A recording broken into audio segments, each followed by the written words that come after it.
The school picnic at Black Ridge Canyon was supposed to be peaceful. At least that's what 17-year-old Anna Hale kept telling herself as she stepped off the bus. Her thin frame wrapped in a grey hoodie, her dark hair tied in a loose ponytail that barely hid the anxiety chewing at her ribs. She wasn't the type to volunteer for picnics or crowds or outdoor events.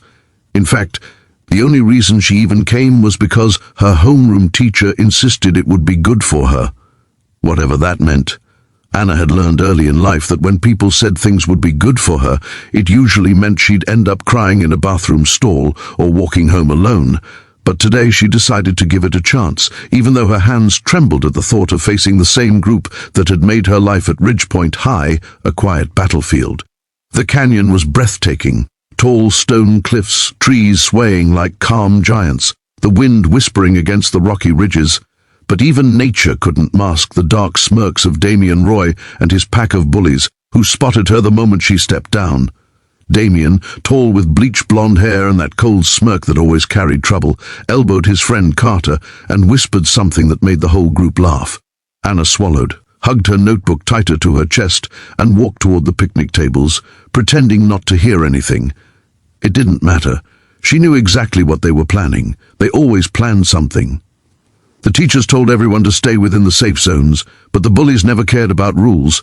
As lunch ended and students roamed around taking pictures and hiking short trails, Damien and his friends intercepted Anna near the path that led to the upper ridge of the canyon. "Hey, Hale!" Damien said with a tilt of his chin, as if summoning her like she was some servant. She froze, her heart banging inside her chest, knowing that refusing to stop would only make it worse. "Where you headed?" he asked, stepping closer. Anna opened her mouth to answer, but before she could speak, Serena, a girl who wore cruelty like perfume, laughed and said, "Look at her. She's already scared. You think she'd survive even 1 minute up there?" She pointed to the cliff trail. Anna felt heat crawl up her neck. "I'm just going back to the group," she whispered, but Carter stepped behind her, blocking her path. "Nah, why don't you chill with us for a bit?" he said, gripping her backpack strap. "We've got something fun to show you." Anna tried pulling away, but Damien grabbed her wrist, not hard enough to bruise, but firm enough to tell her resisting was pointless. "Come on," he said with a mocking smile. "It's just a little walk."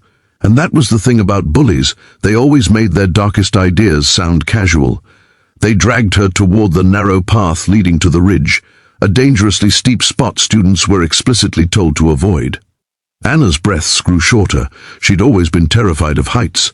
Even standing on a chair made her dizzy, and the idea of being near the edge of a 4-story cliff made her knees almost buckle. But Damien and his friends didn't care. They pushed her forward, laughing at every step she took, whispering things like, "Look at her shaking and maybe the wind will blow her confidence back."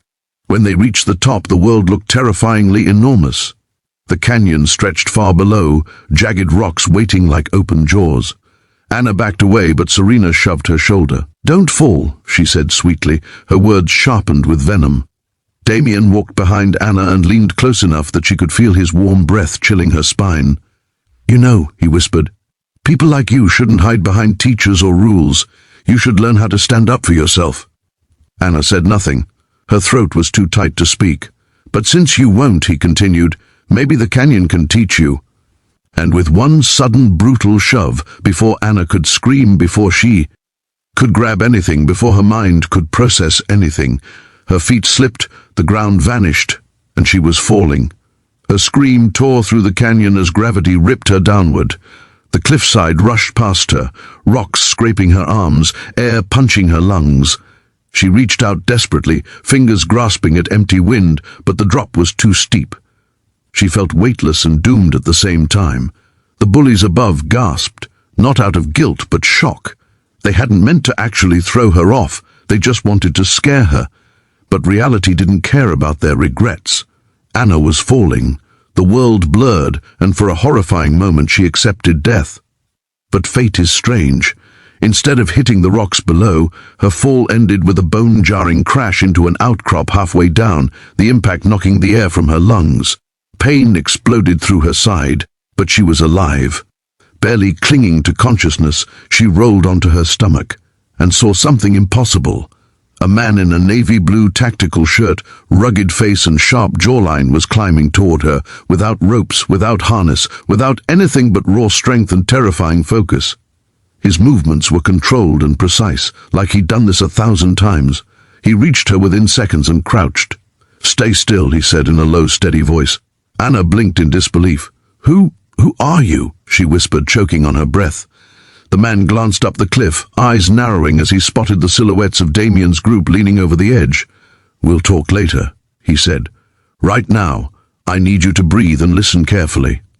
Before she could respond, another figure, a woman with a black ponytail, camouflage pants and calm intensity, scaled down beside them like gravity, was just a suggestion. "She's hurt," the woman said. "Ribs maybe, but she's conscious." The man nodded. "Good, let's get her up the safe way." Anna stared in confusion, terror and awe. Who are you?" she asked again. This time the woman answered. "We're Navy SEALs," she said simply, "and we don't need ropes." What Anna didn't know was that there was a SEAL wilderness training group doing an off-duty endurance exercise nearby, far from the picnic area but close enough that her scream had carried through the canyon like a distress signal, and SEALs don't ignore distress, especially not Chief Mason Hale, Anna's estranged uncle, a man she barely remembered but who had been quietly tracking her guardianship situation ever since her father passed. He had come with his team, not expecting to see her, but the moment he recognized her falling form, something inside him broke open. He wasn't going to lose his brother's daughter, not today, not ever.